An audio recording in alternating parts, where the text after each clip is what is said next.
قوم لوط جنہوں نے ایسی برائی کو ایجاد کیا جو ان سے پہلے دنیا میں کسی قوم نے نہ کیا تھا۔ ایسی بدکاری جس کی مثال تاریخ میں کہیں نہیں ملتی۔ اس قوم نے ایسا کیا کام کیا تھا اور ان کا کیا انجام ہوا؟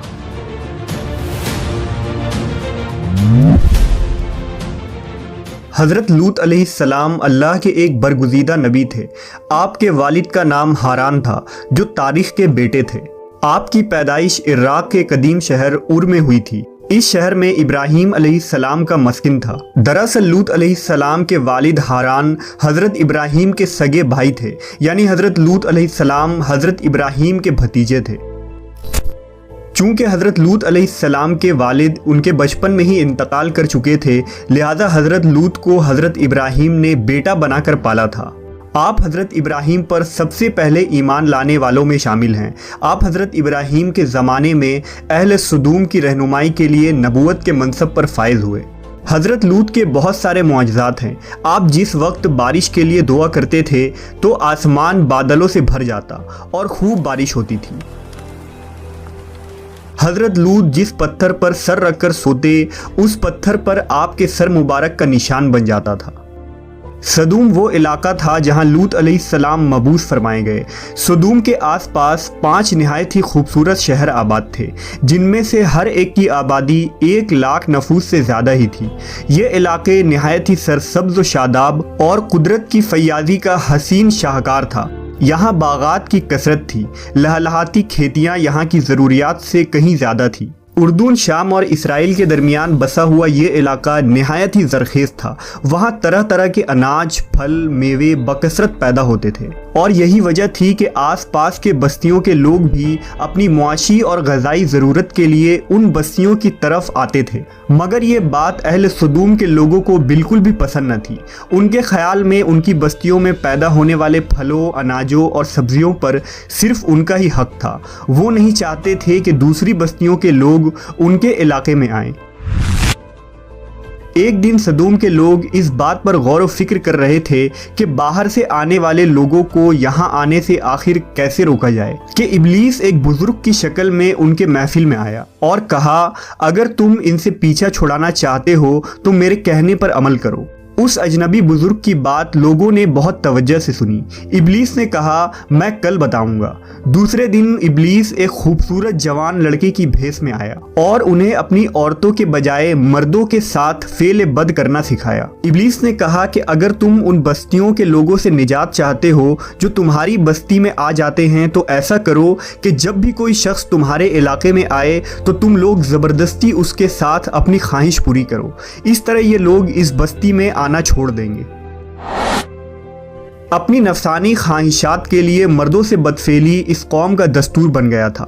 یہاں بے حیائی عام ہو گئی تھی۔ حکمراں، سردار، رؤسا، ہر طبقے میں گھر گھر یہ عمل پھیل گئی تھی۔ بھری محفل میں یہ لوگ اس فحاشی کے کام کو کر کے خوش ہوتے تھے۔ کوئی بھی محفل اس کام کے بغیر ادھوری سمجھی جاتی تھی۔ خاص کر مسافروں میں سے کوئی خوبصورت لڑکا ہوتا تو یہ لوگ اسے اپنا شکار بنا لیتے۔ تلمود میں لکھا ہے کہ اہل سدوم اپنی روزمرہ کی زندگی میں سخت ظالم، دھوکے باز اور بد معاملہ تھے۔ کوئی مسافر ان کے علاقے سے بخیریت نہ گزر سکتا تھا۔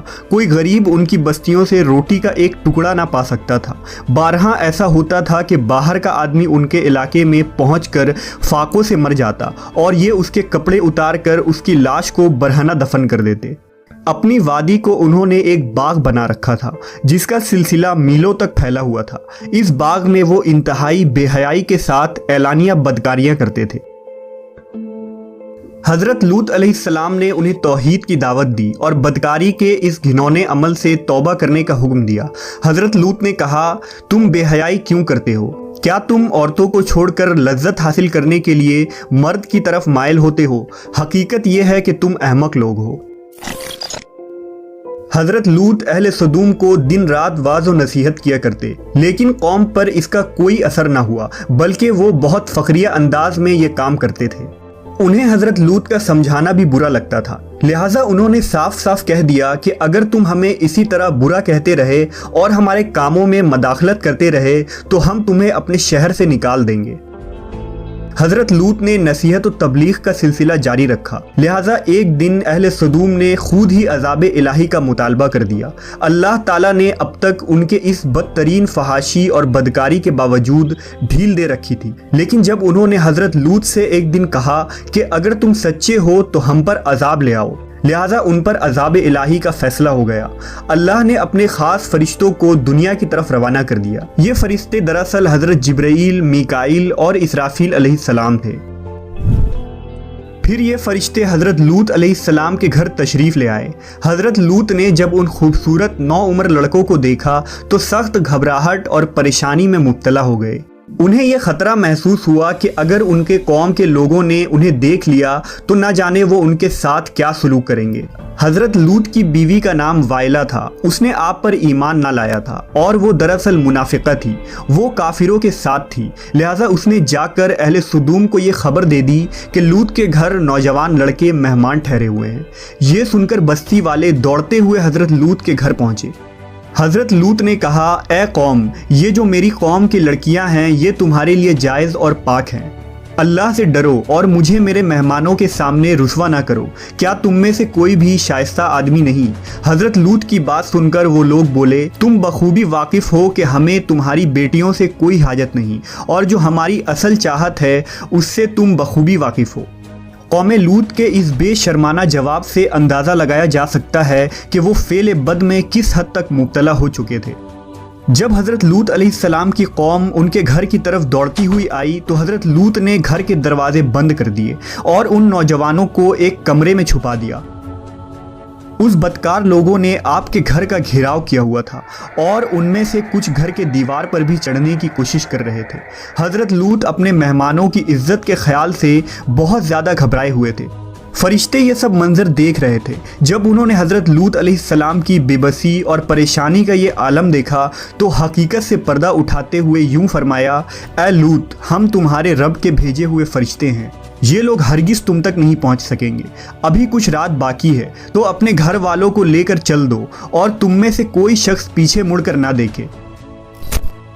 اہل سدوم حضرت لوط کے گھر کا دروازہ توڑنے پر بضد تھے، لہٰذا حضرت جبرائیل علیہ السلام نے گھر سے باہر نکل کر اپنے پر کا ایک کونا انہیں مارا، جس سے ان سب کی آنکھوں کے ڈھیلے باہر نکل آئے اور بصارت زائل ہو گئی۔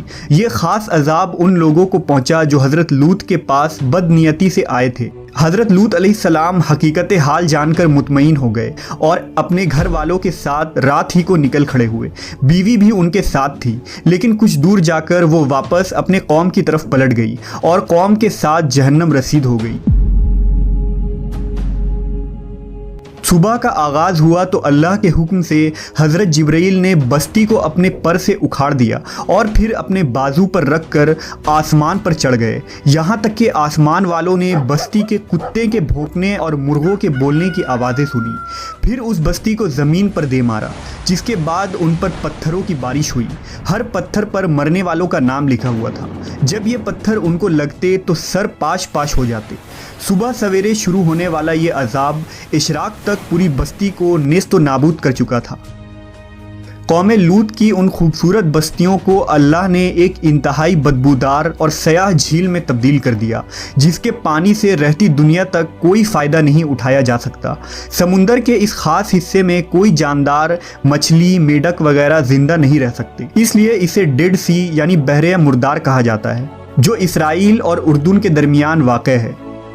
ماہرین آثار نے 10 سالوں کی تحقیق و جستجو کے بعد اس تباہ شدہ شہر کو دریافت کیا تھا۔